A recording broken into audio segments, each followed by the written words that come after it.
அன்பான நட்புகளுக்கும் உறவுகளுக்கும் இனிய தமிழ் புத்தாண்டு நல்வாழ்த்துக்களை முதல்ல சொல்லிக்கிறோங்க. இன்றைக்கி தமிழ் புத்தாண்டு நன்னாளில் நம்ம மாடித்தோட்டம் என்னென்ன பரிசு தந்தது இன்றைக்கி நம்ம தமிழ் புத்தாண்டு பூஜைக்கு அப்படிங்கிறதையும் பார்க்கலாம். இன்றைக்கி நான் பண்ணின பூஜை இதையும் சிம்பிளாக நான் செஞ்ச பூஜையும் உங்கள் கூட இந்த பதிவில் பகிர்ந்துக்கிறேன். இன்றைக்கி வந்துட்டு நம்ம மாடித்தோட்டம் என்னென்ன பூக்கள் கொடுத்ததுன்னு ஃபஸ்ட்டு பார்க்கலாங்க. பால்கனிலேருந்து பார்க்கலாம். பால்கனியில் இன்றைக்கி வந்து சில்வர் லைன் ரோஸ் நிறைய பூத்துருந்துச்சுங்க. அதில் நல்லா மலர்ந்த பூக்கள் அது கொஞ்சம் ஒரு 3 பூக்கள் பறிச்சுக்கிட்டேன். வெள்ளை சங்கு பூக்கள், நீல சங்கு பூக்கள் இது எல்லாமே இருந்துச்சு. அதுக்கப்புறம் இங்கே பார்த்தீங்க அப்படின்னா ஒயிட் செம்பருத்தி இருந்தது, லைட் ரோஸ் செம்பருத்தி, ஃபேண்டா செம்பருத்தி, அதுக்கப்புறம் பட்டன் ரோஸ், பன்னீர் button rose, dark pink button rose இதெல்லாம் ஒரு மழை பெஞ்சோன்னே எல்லாம் இப்போ வந்திருக்காங்கங்க. இடையில டல்லாக இருந்தாங்க. இப்போ நான் சொல்லியிருந்தேன் இடையில கூட இந்த பட்டன் ரோஸ்லாம் ரொம்ப காஞ்சிட்ருக்குன்னு. இப்போ பாருங்களேன் எவ்வளோ மொட்டுகள் வச்சுருக்கு பாருங்கள். வானம் கொஞ்சம் மூடி திறக்குது. கொஞ்சம் கொஞ்சம் மழை கிடச்சதுனால இந்த அளவு இருக்காங்க.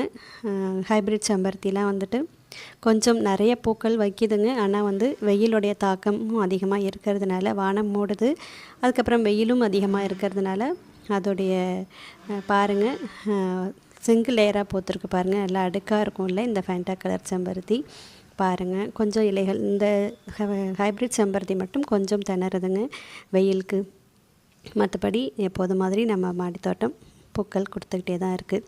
காய்களும் இன்றைக்கி கொஞ்சம் காய்கள் கிடச்சதுங்க. செடி அவரை, பச்சை மிளகாய், ஒரு கத்திரிக்காய், பச்சை கத்திரிக்காய் இது எல்லாமே இன்றைக்கி பறிச்சுட்டு போனேன்.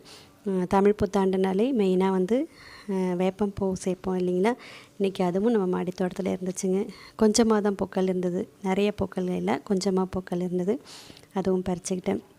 அதுக்கப்புறம் பாருங்கள் நம்ம காஷ்மீரி ரோஸ்லாம் நல்லா கொஞ்சம் உள் பக்கம் நகர்த்தி வச்சுருக்கேங்க. மூடாக்கெல்லாம் போட்டு வச்சுருக்கேன்.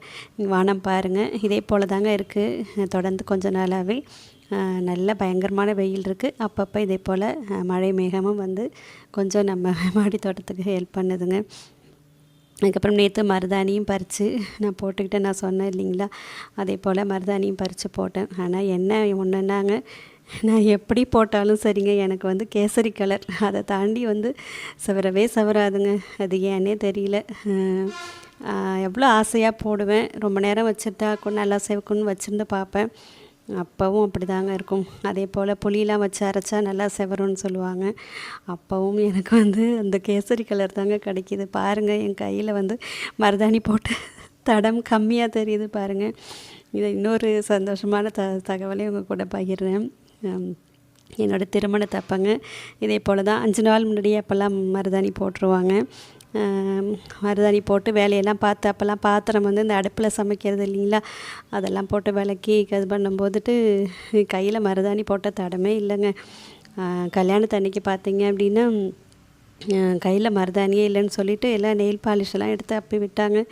அது வந்துட்டு பார்த்தீங்க அப்படின்னா ஐயர் வந்து இந்த இதெல்லாம் செய்ய சொல்லுவாங்க பாருங்கள். அப்போல்லாம் கையை மடக்கவே முடியல, அவ்வளோ கஷ்டப்பட்டேன். அந்த ஒரு சந்தோஷமான தருணத்தை இந்த நேரத்தில் அவங்க கூட சந்தோஷத்தை பகிர்ந்துக்கிறேன். நம்ம பூஜை அறைக்கு வந்துட்டோம்.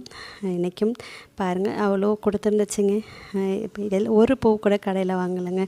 நேற்று பூவும் எடுத்து வச்சுருந்தேன், இன்றைக்கி பூக்களையும் சேர்த்து இன்றைக்கி ஃபுல்லாக அவ்வளோ அழகாக இருக்குது பாருங்கள். இந்த மாதிரி அழகு வந்து கடையில் வாங்குகிற பூக்கள் கிடைக்காதுங்க.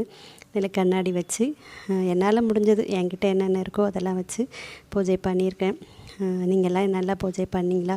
எல்லாருக்கும் இந்த வருஷம் சிறப்பாக அமையணும்னு நான் வாழ்த்துறேங்க. அடுத்த பதிவில் பார்க்கலாங்க. நன்றி, வணக்கம்.